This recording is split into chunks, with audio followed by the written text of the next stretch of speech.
All right, today we're diving into a framework that's, well, it's pretty wild. It suggests we should treat peace not as some fragile treaty, but as a complex system that you can actually engineer, kind of like a piece of software. It's a completely radical rethinking of how we might achieve global stability. And that really gets us to the heart of it, doesn't it?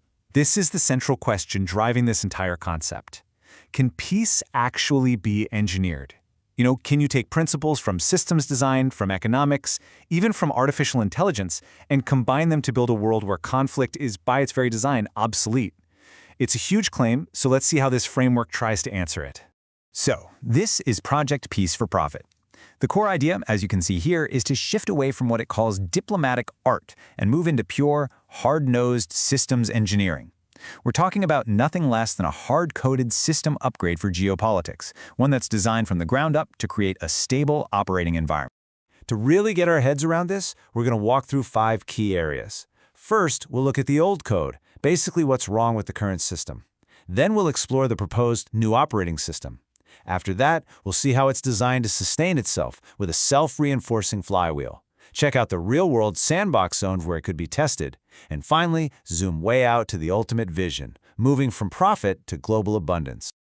Okay, first things first, diagnosing the problem, right? Before you can install any new software, you have to figure out why the old system keeps crashing. And this framework kicks off with a really sharp critique of how we've been trying to make peace for centuries. And this quote from the source material just nails the core argument. It says that traditional treaties are just analog patches for digital problems.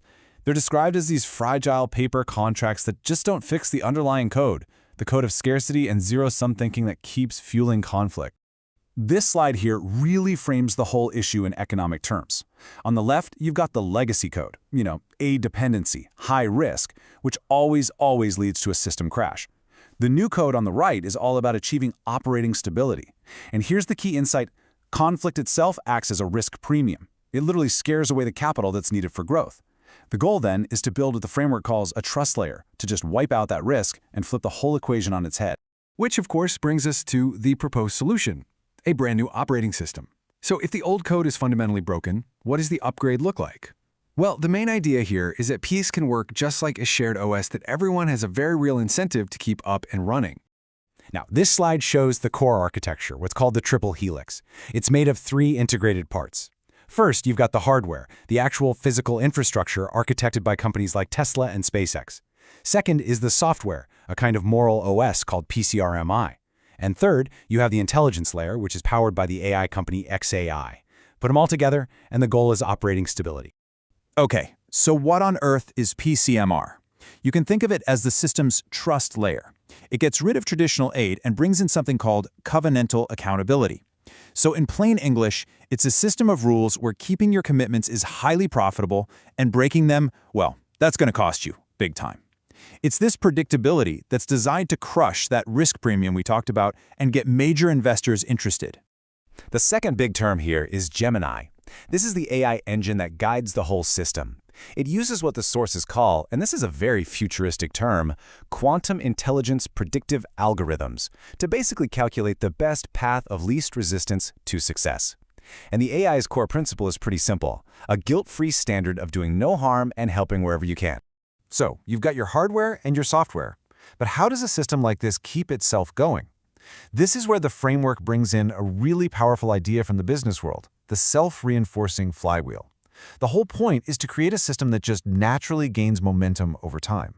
And the engine for this flywheel is a simple but powerful principle. People protect what pays them. This slide lays out the proposed journey. An individual might start as an aid recipient, totally dependent and vulnerable. But through investment in new infrastructure and jobs, they become a participant. And finally, they become an asset holder, a real stakeholder in the system. And at that point, violence becomes economic suicide, because why would you destroy your own assets?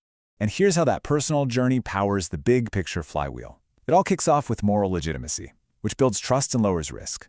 That in turn attracts capital, from proof of concept projects.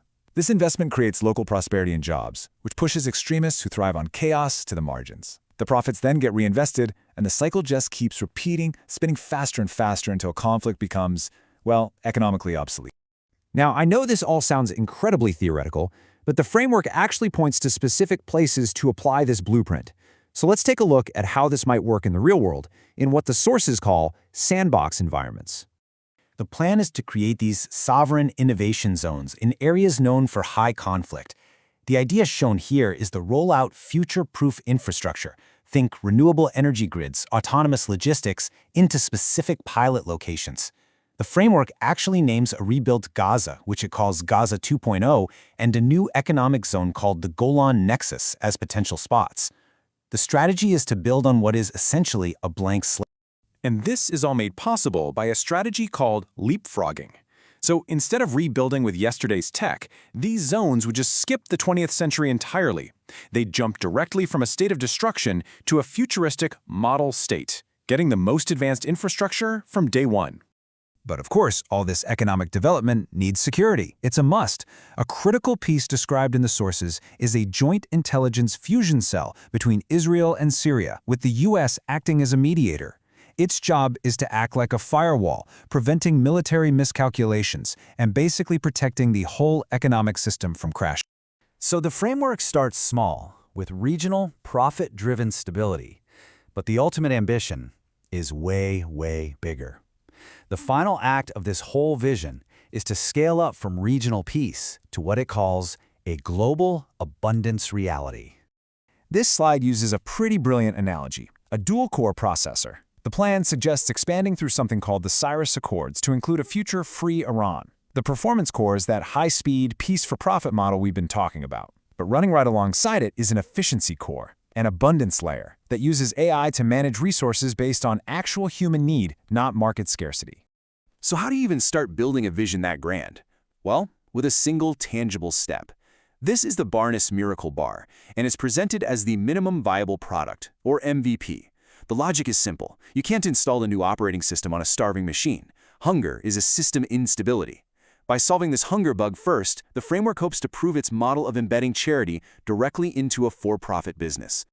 Okay, so let's just quickly recap the core ideas of this whole framework. First, reframe peace as profitable infrastructure. Second, create a class of stakeholders who will protect their own assets. Third, use a self-reinforcing flywheel to make stability the default setting. Fourth, leapfrog old, outdated technology. And finally, the ultimate goal, move humanity from a mindset of scarcity to a true abundant reality.